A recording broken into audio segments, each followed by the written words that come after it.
Hi there, it's Sunday morning. I'm out on another re-stretching those legs hike. Hopefully today the mileage will be about 9 to 10 miles. The first part is using the route that we used 2 weeks ago up onto the Cotswold Escarpment, which is a climb up to about 1,000 foot. So we'll go up to the Salt Way, and then we'll, instead of going north, we'll turn south and head down the Salt Way for a couple of miles and then turn off. Basically it goes around the top of the valley that Winchcombe sits in. Right, we'll go down Castle Street now. Allotments are looking good, starting to fill out a bit now that it's beginning of June, and River Isbourne is doing okay. Right, let's go up Castle Street, just walking past the gatehouse. So next stop, the path off to St Kenelm's Well. So we're just passing the path that goes off to St Kenelm's Well, but we're going up.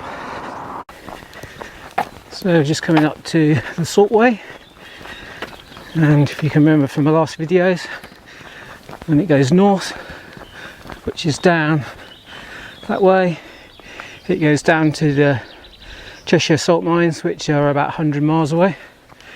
But we're going to go south on the Salt Way, which would head down to Lechlade, where the salt is transferred onto the barges and taken into London.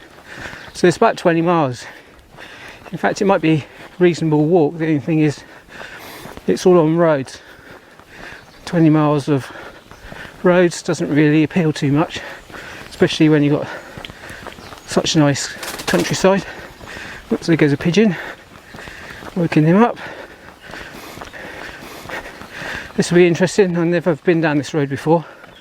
So as I say, this is the Salt Way heading south.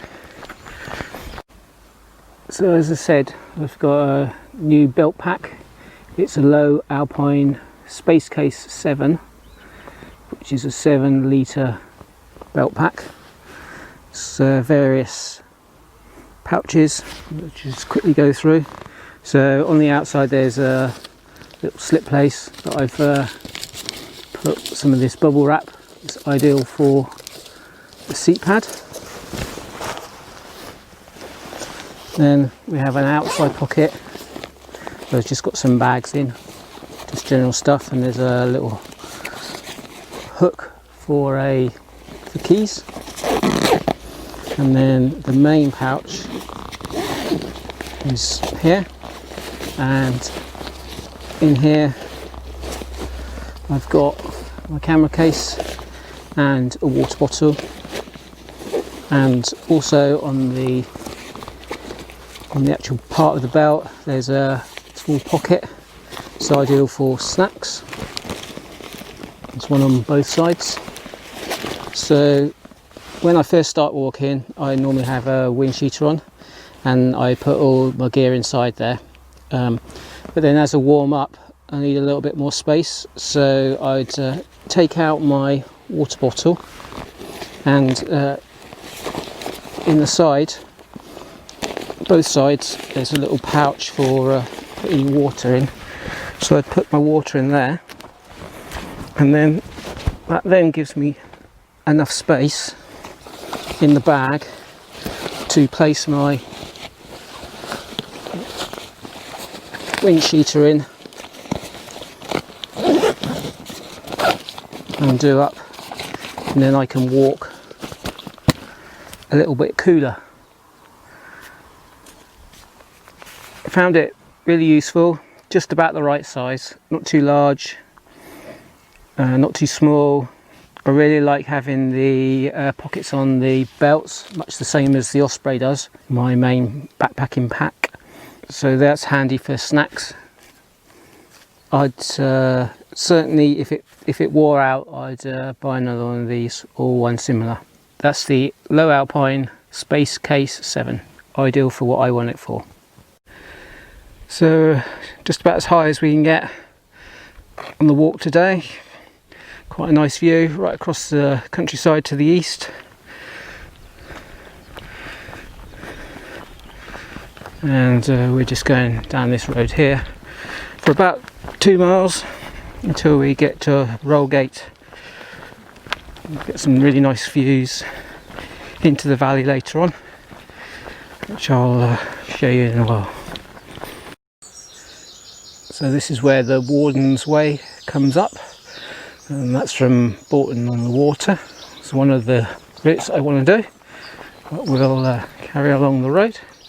And basically it just goes to this gateway here and then back down into the valley. So when you're hitting this point here, you've almost finished your walk, which is about 14 miles.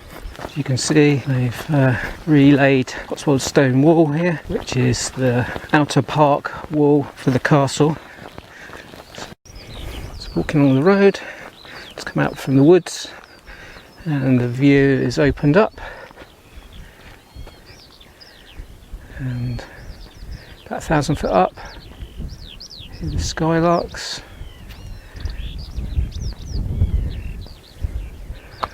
But we're going to walk down the road into the wood. Just carry on along the road. We just come up to where the Windrush Way joins the Salt Way. You'd be walking up from there, from the valley in Winchcombe. That's another one that I want to do. 14 miles to Bolton on the Water. Just arrived at Roel Gate. Windrush Way goes up that way to go down Camden Lane, and we're going to turn right and go along the top of the valley. But there's a nice little stone bench here, so we've done 4 miles. I think we deserve a quick drink, something to eat. Just coming off the top of the escarpment, and there's a little village hamlet called Chalton Abbots down there with Cleve Hill at the back, and we'll be walking the other side of Chalton Abbots on the road that runs back into Winchcombe. Just walking along the road, we're just coming up to Chalton Abbots, and there's Charlton Pond. Notice there's these lovely flowers on the roadside. In there somewhere should be Charlton Pond. Just going to the crossroads. If we went straight up, we'd go onto the back of Cleve Hill. But as the sign says, we need to turn right and go up towards Winchcombe. So we're just walking down the other side of the valley, done the top bit, and we would have walked along the top of that escarpment, and then you can see the road that we came down, and along by the hedge with all the trees in, up to here. So we've done about 5 miles, 5.5 miles, and it's literally just walking down the other side of the valley. So let's go. This is where we meet the Winchcombe Way. It goes down there, which is the last little bit of the western loop. So just at the car parking area for Belas Knap. Last reasonable view across the valley. So as I say, this is a parking area for Belas Knap. Actually you go uphill up there, but we're going down the road, probably another couple of miles to go. I hope you've enjoyed my re-stretching those legs on my walk today. If you have, please subscribe, like, hit the bell, then you'll be notified of any new videos I post. And I'll see you soon.